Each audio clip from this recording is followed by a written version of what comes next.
Good afternoon, everyone. My name is Lindsay Schmitz, and I will be the moderator of this session. I have just a few logistical items before we get started. Live captioning is available during this presentation. Please find the link located under the Handouts tab. This session will be recorded and provided within this event portal following this symposium. A copy of the PowerPoint presentation will be provided under the Handouts tab. Please enter all questions into the live Q&A box. We will do our best to answer them as they are received. And if you have any technical issues, the MEC staff are behind the scenes to provide support. Be sure to reach out through the live support button. I would now like to introduce Jess Mitchell. Jess is Senior Manager, Research and Design at the Inclusive Design Research Center at OCAD University in Toronto. And now I'm going to turn it over to Jess. Thanks. Thank you so much. Hi, everyone. Just going to dive right in today, since we don't have a ton of time. But we have at the Inclusive Design Research Center been doing a lot of work on making OERs inclusive. And the title of the talk, Taking Inclusive Design of OERs Seriously, What Can You Do Now, is a sort of a call to action. There are aspects of learning about inclusive design and inclusive design thinking that are more intellectual, more cerebral. It's a kind of a perspective shift and approach.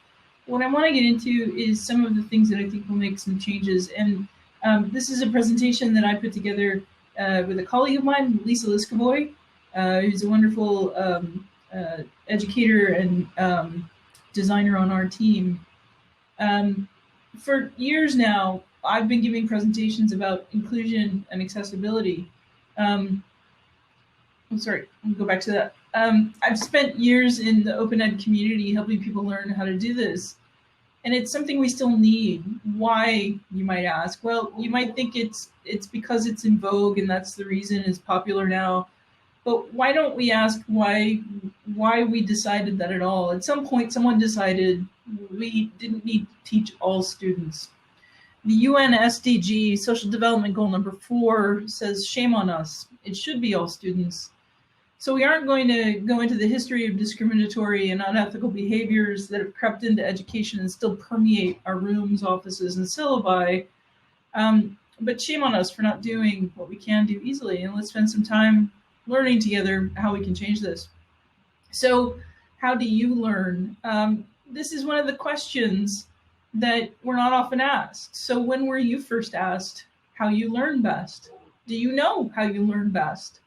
How would you answer this question? What age were you when you knew the answer to this question?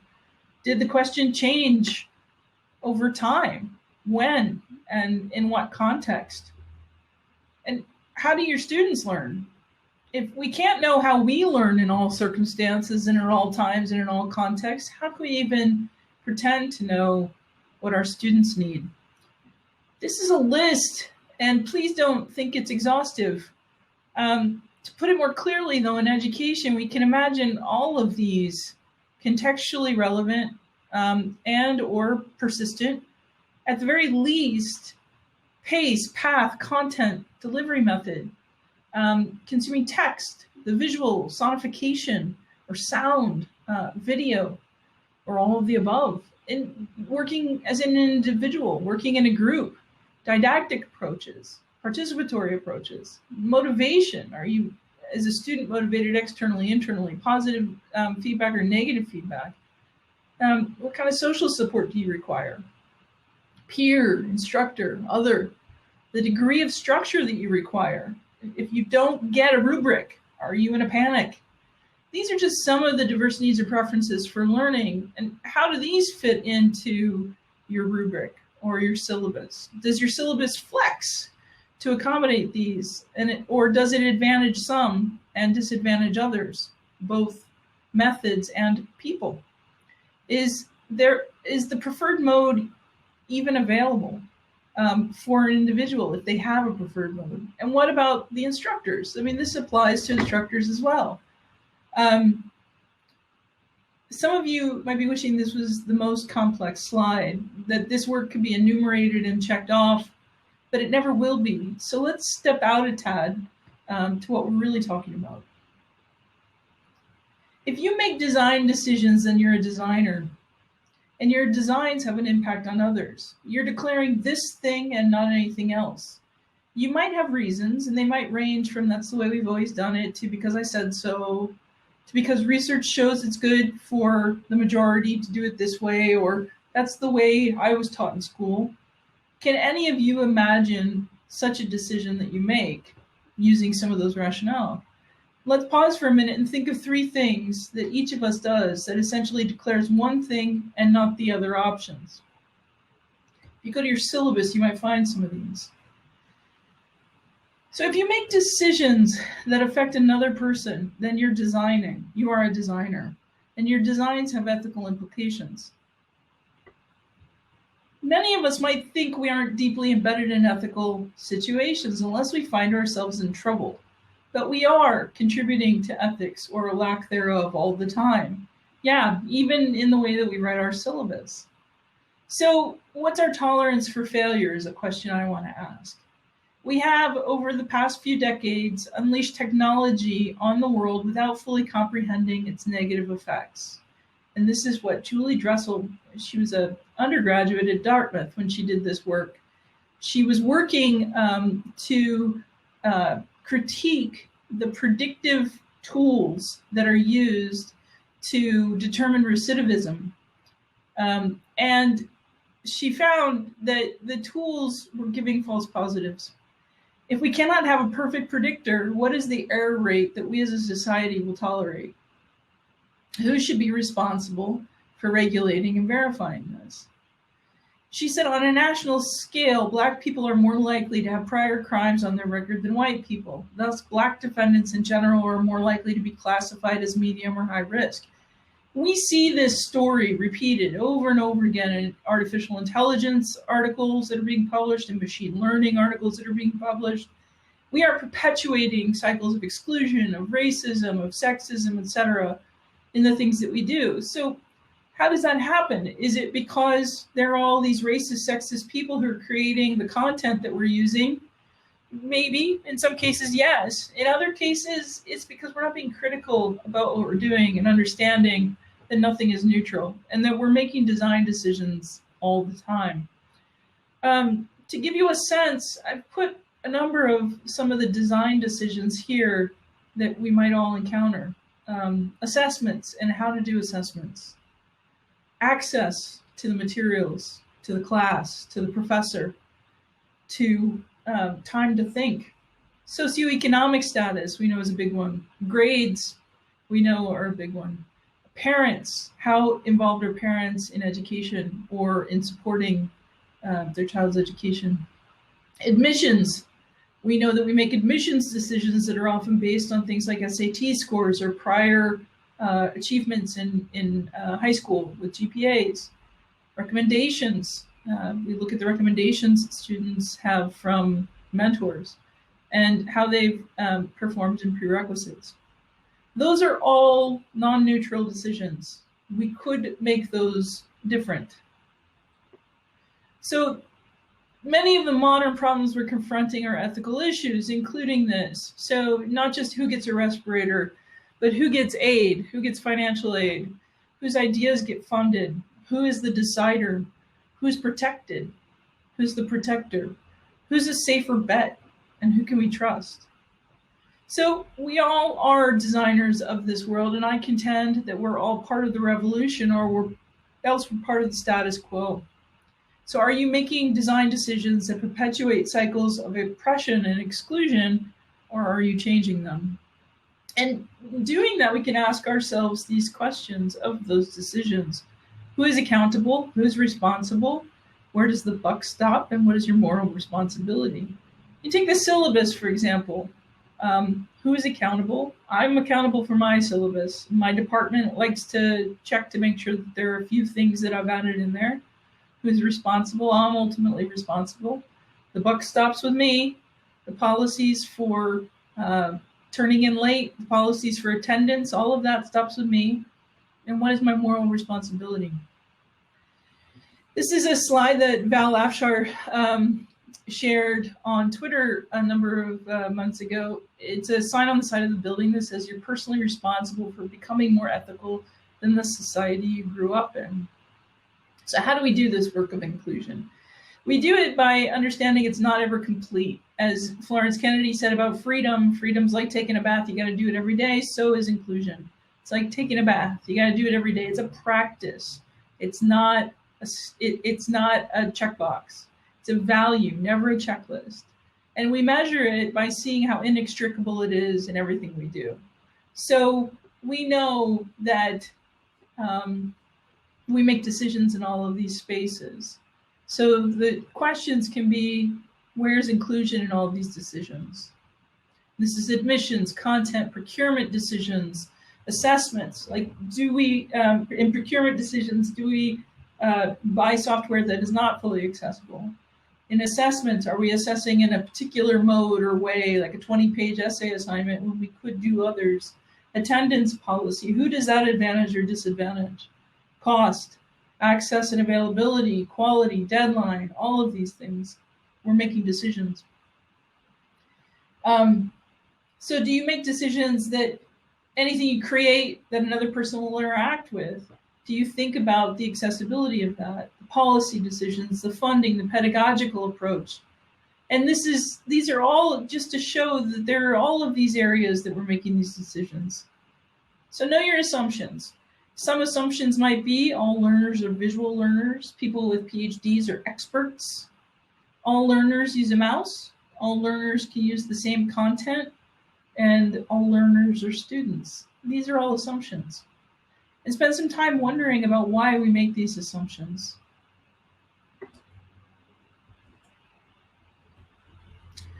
So one of the things that we can do is to ask ourselves how to break it and see if we're doing any of those things. So how can you exclude students? How can you mandate that they learn in one way only? And are we doing any of those things? And that would be something that I would ask that you all reflect on for a moment.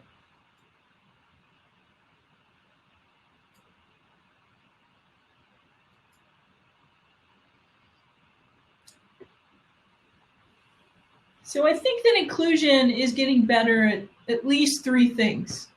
One is the questioning, which is questioning why things are the way they are. What's the history and where did it come from? The second is reflecting on the fairness of that, reflecting on the justice, the ethics or lack thereof. And the third is doing more, doing better, and doing better to make changes in the ruts of the ways that we do things. So I think that we can do more by questioning, by critiquing, by being curious and being open. And these are some of the ways that we teach people using an inclusive design perspective can shift your perspective. So we hope to say something that you can't unhear or unsee. And that's the wonder of this perspective shift that comes with inclusivity. It challenges us to solve hard problems.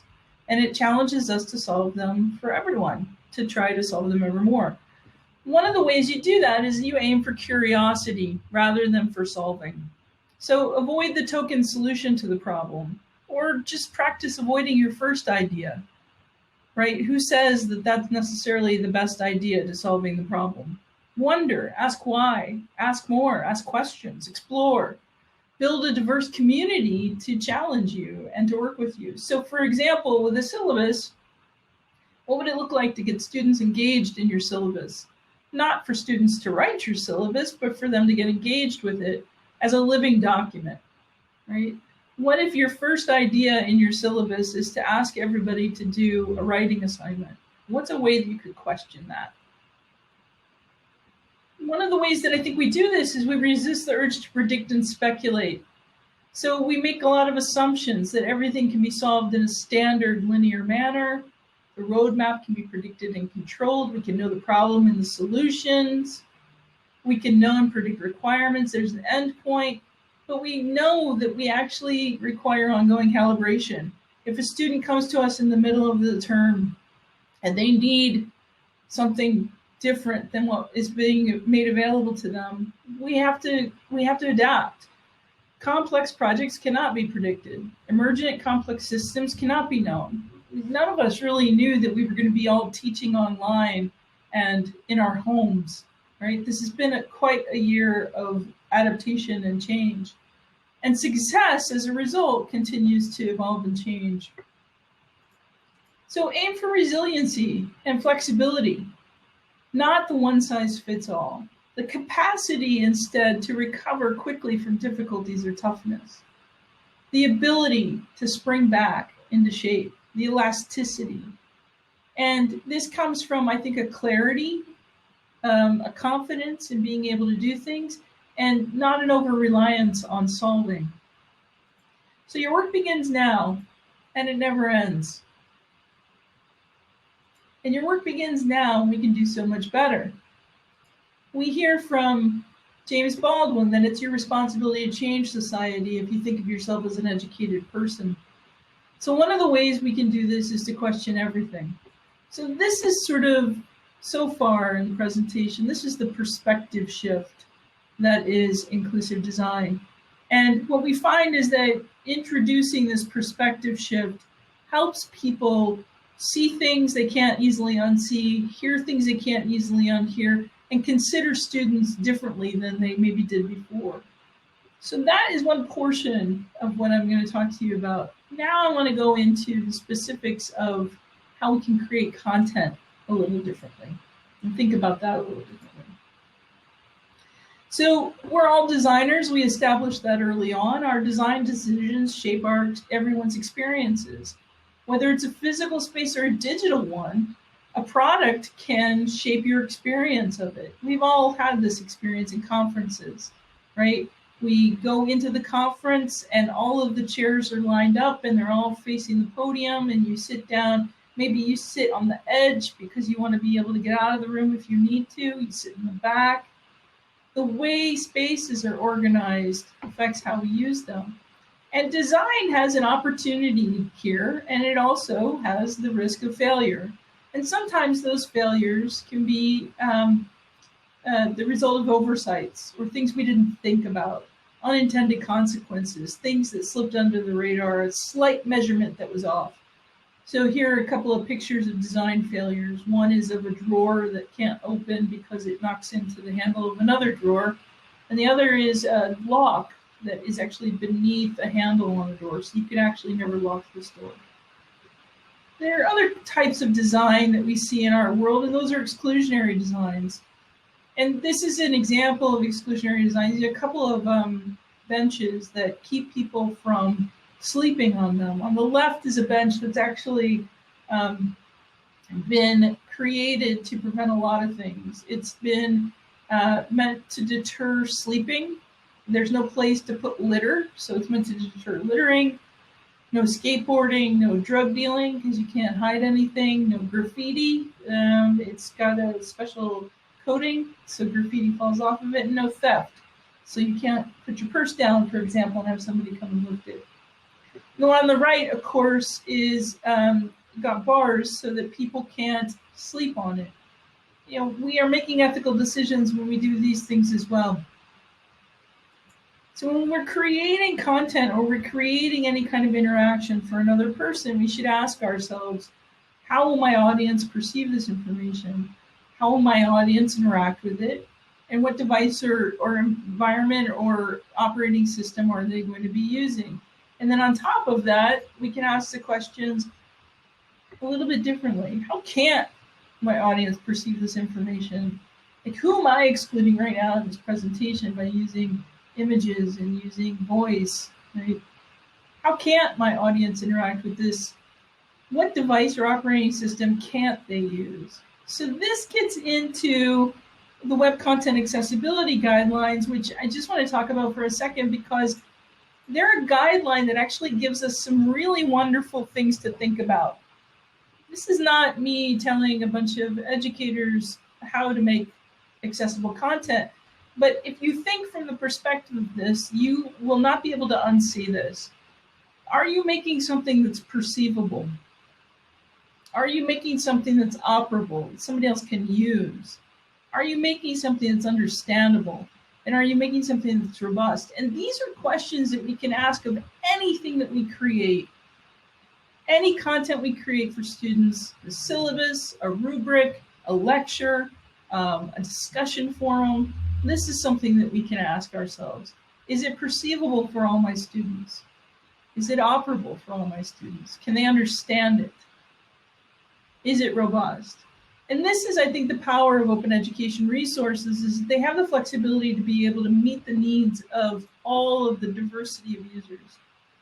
So when we say, is it perceivable, what we mean is, can the user perceive it in some way, see it, hear it, feel it, and question assumptions about how users will perceive the content, right? And the wonderful thing about this is it doesn't mean that you have to create 3 versions of everything. You just have to create it with a format, an open format, and semantically tagged so that you can transform it into the other formats easily.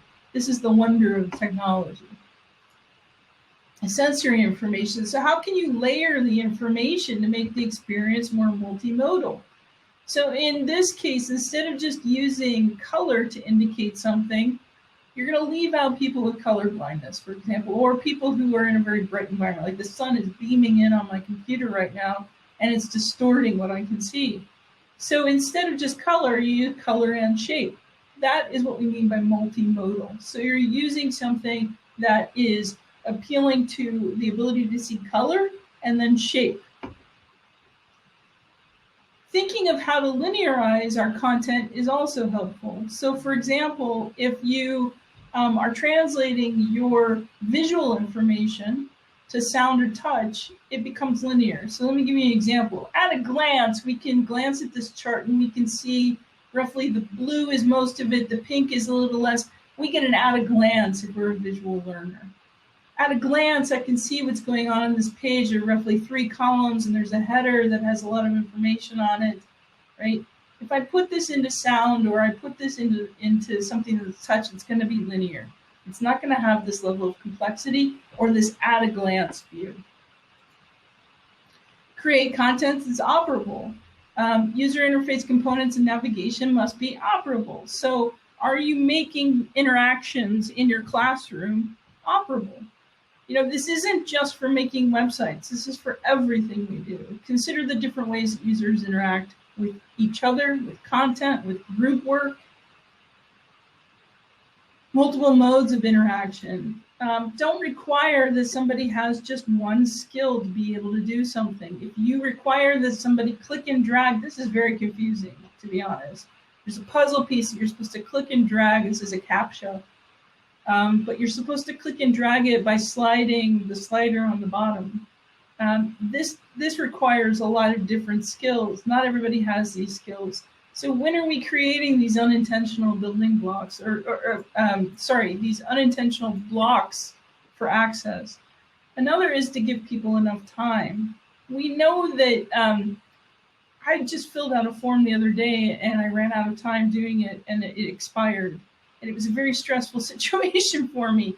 I had to basically close the door and turn everything off and make sure that I could get through what I was doing in just the time that was available.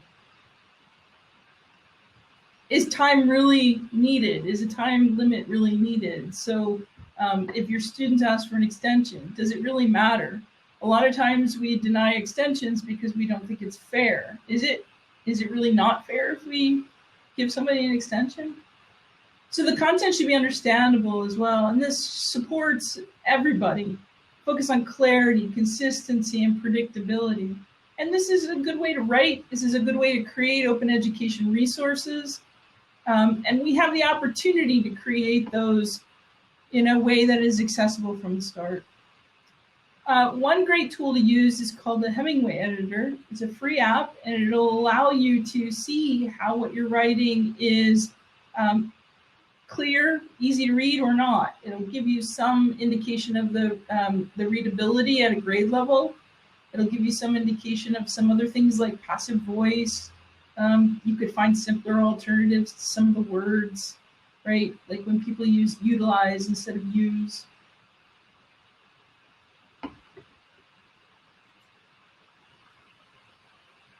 So what you want to do is throw out the checklist. So who else could this exclude? Can I do better? And what are the unintended consequences? And those are the questions that I'd like us to ask ourselves and to ask of the work that we're doing in our courses. I asked you at a few points in the presentation to reflect on some things. I'd like to actually engage with you all if that's possible. And hear what some of your thoughts are about these. So, for example, the first one was, how do you learn? Does anybody want to share?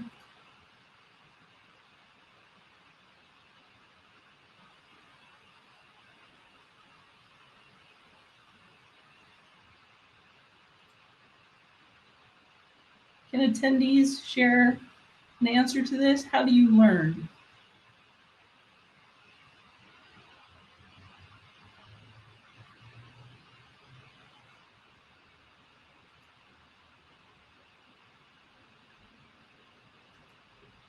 Jess, are you able to see the discussion forum? I don't think so. Where am I?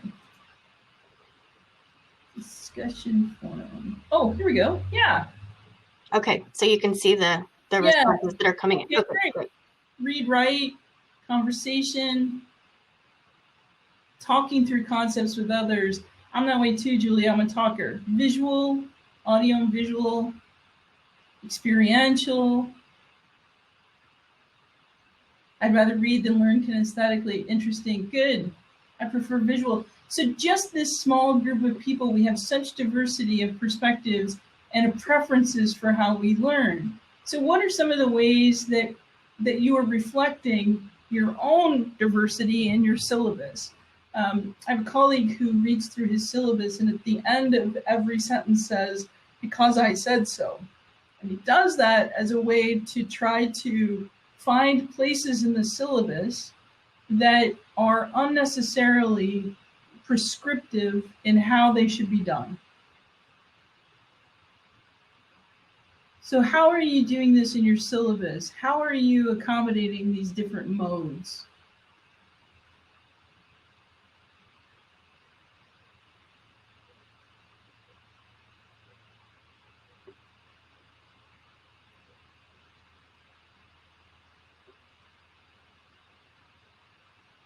If you're not doing it yet, that's okay. I mean, this is an opportunity to go and take a look at it and to think of it through this new perspective of how could somebody who prefers a different mode interact with this.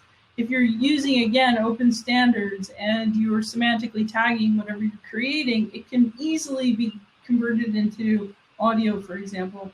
I have a colleague who prefers to listen to everything in podcasts. And I just saw another colleague who writes on her blog, also left an audio clip of her reading her latest blog post. And I thought, you know what, that's so cool.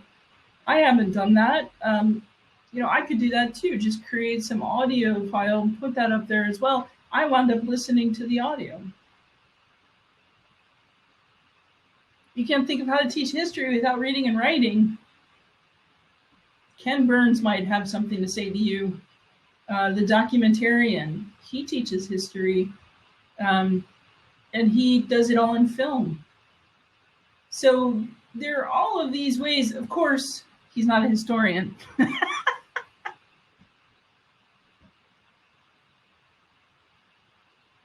If Ken Burns is a documentary filmmaker of histories, no?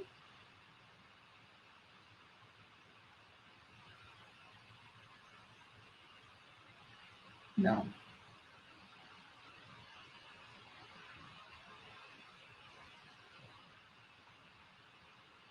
So I'm not sure that you can't teach history and be an entertainer at the same time. We've got examples of people who are physicists who are doing popular physics programs on the BBC. You've got David Attenborough, who's a biologist, who's also an entertainer. I'm not sure that the two aren't compatible, but I think your point is that Ken Burns isn't the one you want to talk about. There are tons of histories that are visually based, that are video based. They did a number of really nice programs a few years ago. America, the History of Us, that was on, I think, the History Channel or the Learning Channel. PBS has done a number of programs that are history and education based, and are movies.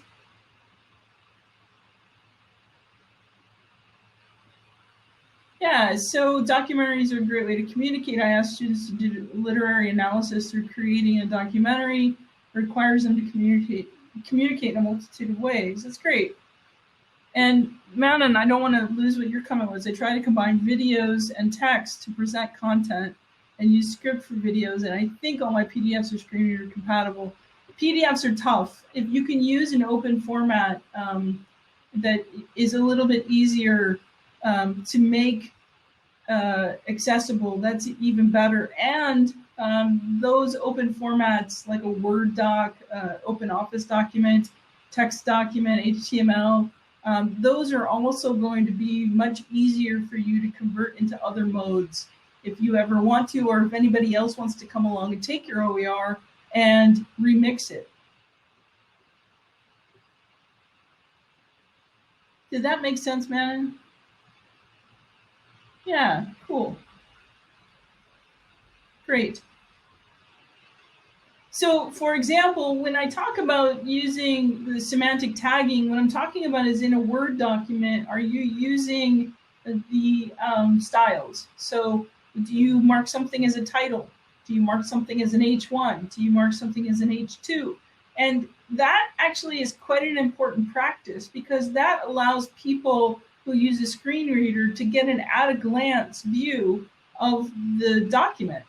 So instead of scrolling through the document to get that visual glance, they can take a look at the headings in the document, and they can interact with the document, the map, the document view, and they can actually jump to those sections in Word if they want to.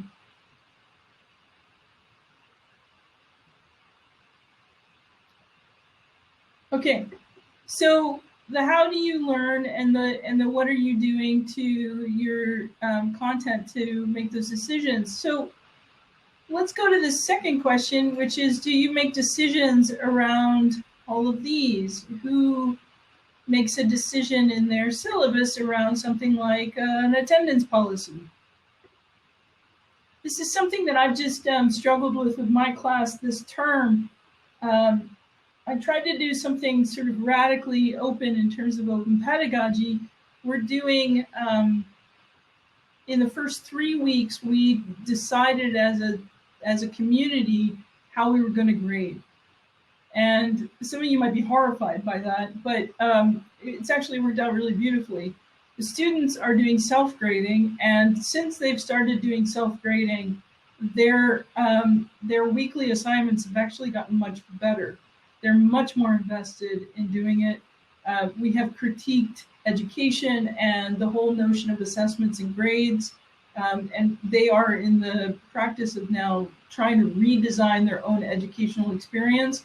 And they've reflected on this and talked about how it's made them feel as though they're much more responsible for their own education, their own decisions, what they're going to be putting into the class. They're much more aware of their effort.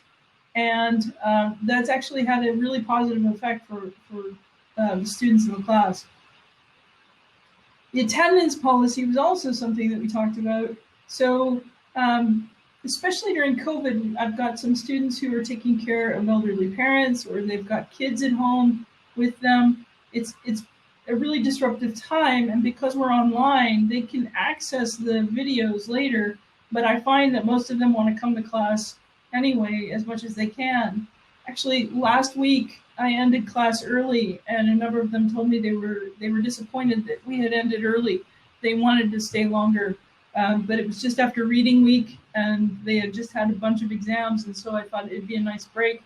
But they actually said that this is the only class that they have that is live, and so this is their only chance to interact intellectually with their peers, with a professor, and to discuss ideas and discuss readings. That was a really interesting feedback to hear from them.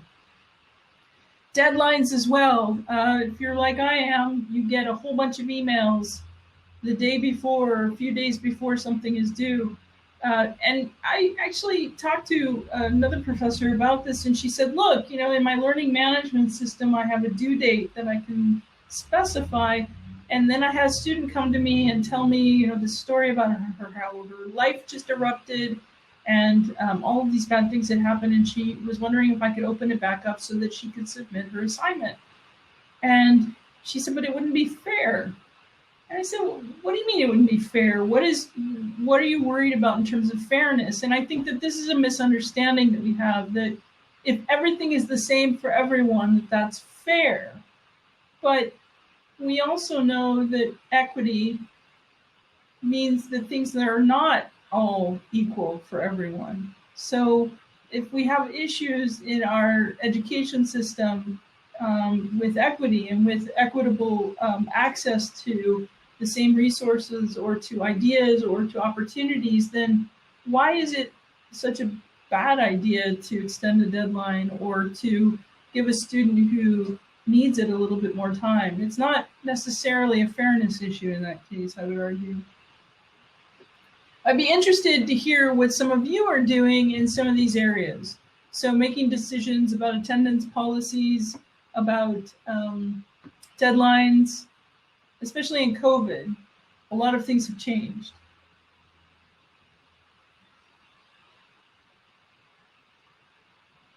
Yeah, a lot of small assignments, no major deadlines.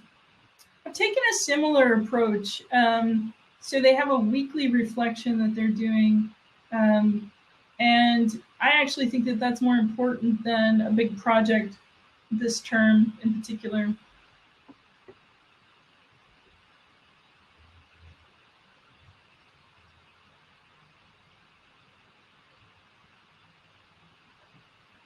Anybody else want to talk about how they've adapted some of these decisions in the time of COVID? One of the interesting things about COVID is that it has forced us to rethink what is essential, not just in our lives, but in our teaching as well. So what is it essential that students learn or what students do? It's given me a new perspective on the experience of teaching and learning. And I don't want to lose that when we're back in person.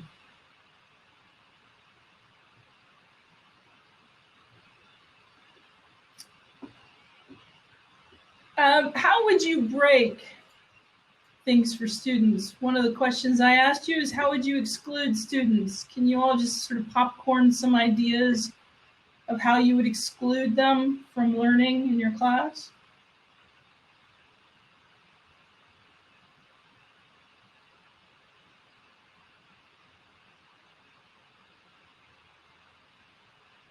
Yeah, so the activity is to articulate the ways that you could exclude them so that you can ask that question and know that you're not doing it. So for example, you would have a no breastfeeding rule in your class, or an attendance policy that is, you're either there or you're not.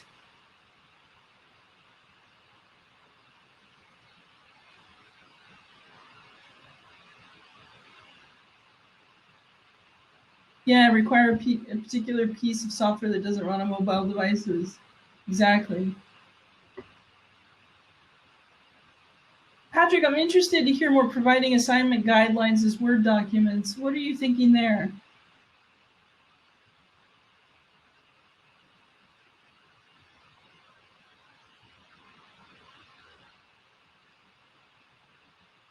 Okay. This is for an online course, and so they can't get the Word document, or they have to download it and you're concerned about bandwidth or something like that? And Jean, if students cannot read at the high school level, they will not be able to pass my class. Okay. Is that you putting, is that a way that you're excluding students, or is that a way that you're saying your students have to be able to perform?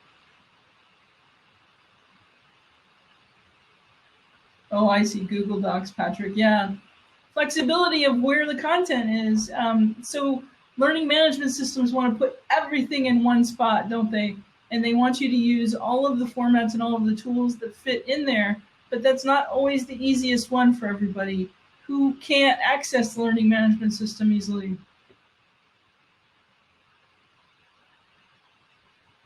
Okay. Yeah, not including captions on lecture videos. Really good one, Raya. And there are a lot of ways to automate this now. On PowerPoint, the captions can be set to be automatic. There are also captions on Zoom, if a lot of you are using Zoom to teach. And flexible due dates. In most of my courses, I can build in some flexibility, although not all. Interesting. I'd love to hear, man, and which ones you can't build the flexibility into. Maybe there are some that depend on prerequisites in an inflexible way. Gene, my students must be able to read and write well to pass history. Okay. Anything using technology might limit students' ability to access depending on internet availability, tools, etc. Exactly, Carolyn. A lot of my students are having trouble with their internet access. It's spotty in some cases, or it's not powerful enough for them to interact in the groups in Zoom. And it is a way to limit their ability to interact with the class and to participate. And I've got a student who went home to India before all of the international travel shut down. So our class is an evening class, but she comes in at 5 a.m. her time. And she's on a very different network than the ones that we're on. I had another student last term who got home to Tanzania just before the airports closed, and he couldn't download some of the software that the university was requiring him to use, the proctoring software that the university was requiring him to use to take his exams, and it was a lot of stress on him. Exactly, Felicity. No exceptions, due dates, no excuses for absences, all of the above. Jean says Blackboard does not like Google Docs. Yeah, you run into these situations of incompatibilities, and that's where the open standards and open education resources really comes in and helps out. I have students who cannot download videos because of bandwidth issues. And Jean, one of the considerations there is, are we making assumptions about the bandwidth and the data plans that they have? So they either have to decide, are they going to watch, I don't know, a show on TV, or are they going to participate in their class? Or are their siblings able to participate in class at the same time because they're using the same bandwidth? Language class for the interpersonal components, students need to get together at a specific point in time. They also build linguistic skills incrementally. Oh, interesting. Yeah.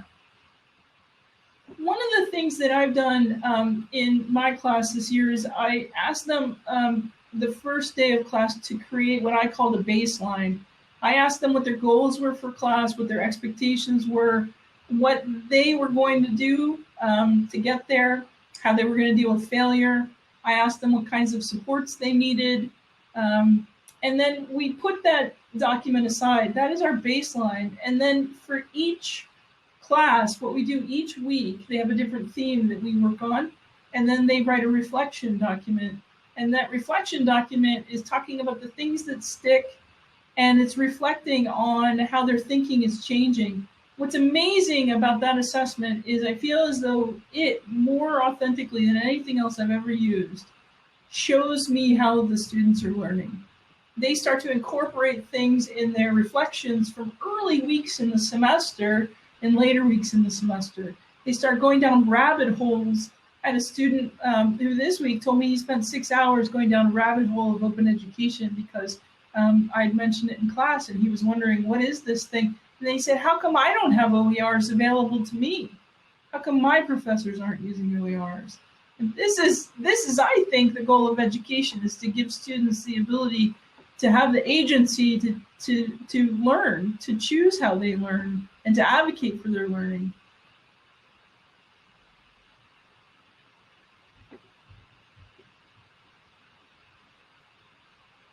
So I'm wondering if there's anything else that anybody wants to ask a question about. That's basically what I wanted to talk to you about today.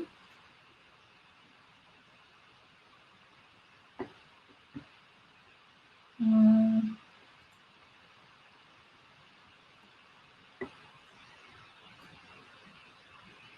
all ears. Any questions? Any thoughts?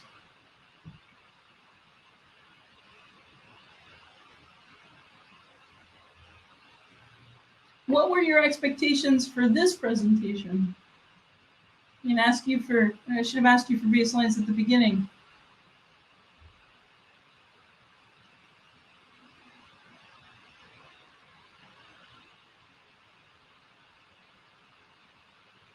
So, Lindsay, if we are able to let people unmute and speak? No, unfortunately, they would need to type anything they want to say into the discussion forum or the Q&A, but it looks like everybody's using the discussion forum, so if we stick there, that'd be great. Yeah. So, Jean, you expected specific techniques to improve accessibility. That's where the perceivable, operable, understandable, and robust comes in. The POUR, we call it POUR. That's the leading guidelines for what's called the Web Content Accessibility Guidelines, or WCAG. Great, Carolyn. Would it be useful or interesting if I pulled up a random Word document and showed you some of the accessibility features of what you can do in there? That's right, Jenny, WCAG. So that's from OERs. Well, anyway, the W3C is the consortium that came up with the Web Content Accessibility Guidelines. What's important about them, though, is that they're, again, remember, they're not a checklist. They are a way to begin exploring and wondering about how people can interact with the content or not, and asking about that.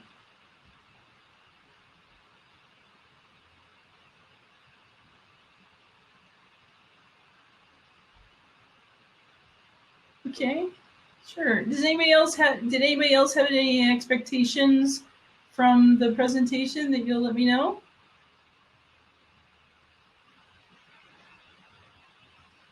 I'm curious what institutions you're coming from as well.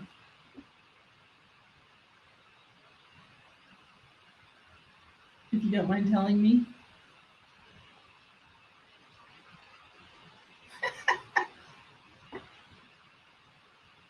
Oh, West Texas A&M, University of Nebraska-Lincoln, nice.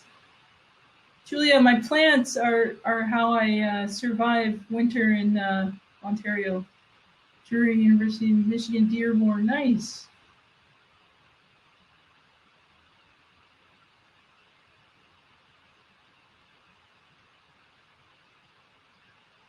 UMSL.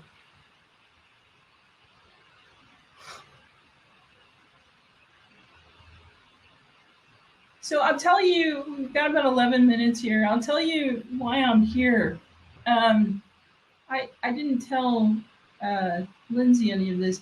I grew up in Missouri, and when I found out that you all were doing an open education conference, I wanted to be a part of potentially helping folks in Missouri see how to make content more accessible and more inclusive. I haven't been back to Missouri in a million years, but I thought that it was a cool opportunity. I live in Canada now, and I've been spending my career working in education and working in making education more accessible to everyone and more inclusive in general. So that means working on things like open pedagogy, open education resources, working on things like accessibility, diversity and equity and inclusion work. So that's the perspective that I'm coming from. And if you have any questions, I'm happy to answer them or have a conversation about them.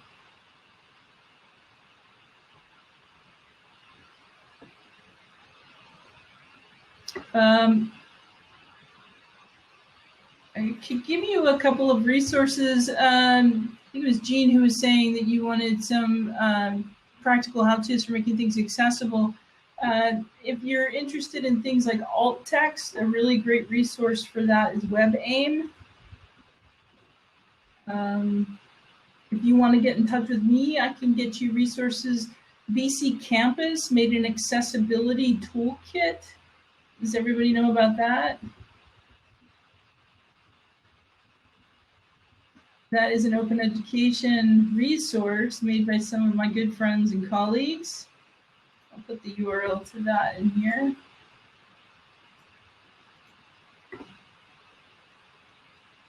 Oh, great, Jean. So Felicity says, what are the limitations to accommodating everyone's needs? Is it possible to meet everyone's needs?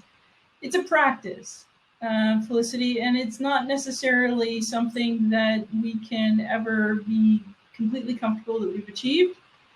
And so we practice and we continue to practice. What's amazing is that when you make the content more available to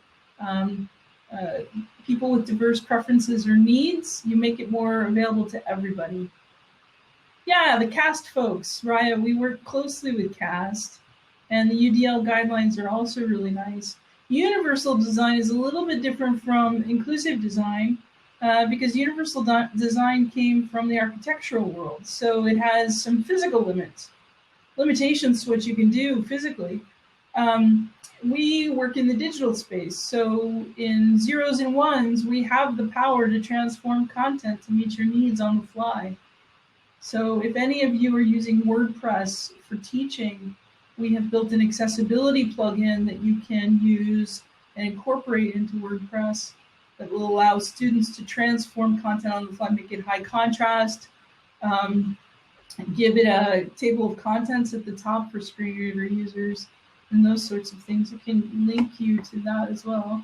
The BC Campus guide is a really good guide for starting out how to make your content accessible, how to make your Word docs accessible, how to do some alt tags, some beginning or intro tips or tricks. If anybody's already doing most of this, like Jean said, you're already doing most of this, are there any advanced accessibility questions you have or any challenges that you're running into? That's right.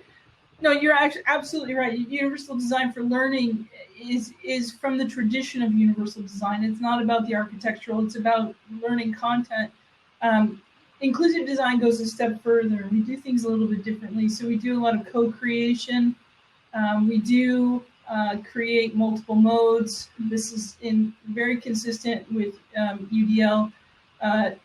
Think of it as inclusive design has built further what UDL is doing in some areas, but it is based on UDL. You're absolutely right, Julia.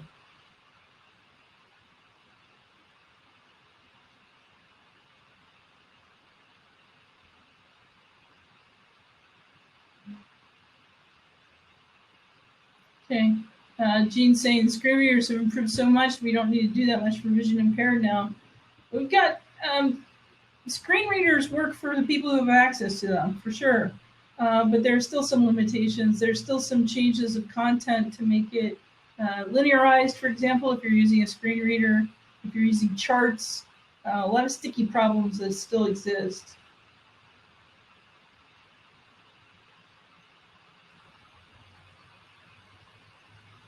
You still need to tag and put in the metadata for sure. Push back on that and say, okay, one quick question for you, Jess. Have you had a chance to read Anti-Racism in UDL? Came out late last year. You know what? I didn't read it yet. I did see that. It's on my list.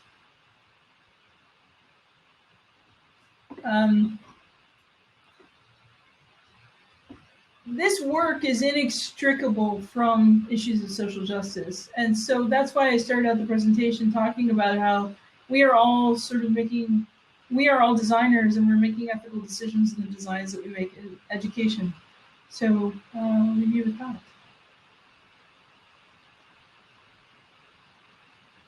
Great, thanks, Madeline. If anybody has any other questions, I'll stick around. We have a couple minutes left. We can give people another minute or two to ask a question if they want.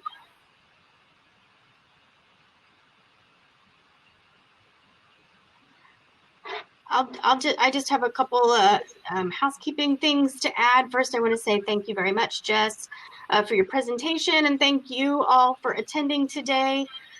Please provide your feedback on this session through the survey that will pop up when you leave. The next session is tomorrow at 9 a.m. And to leave the session, you just need to click on the back to the timeline link on the top left corner of the portal.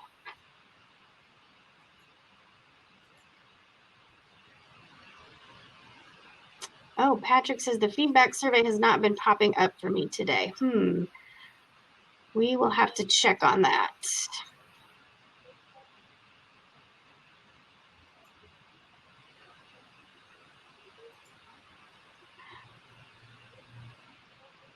All right, it looks like we just have thank yous rolling in. So thank you, Jess. Do you have anything else to add?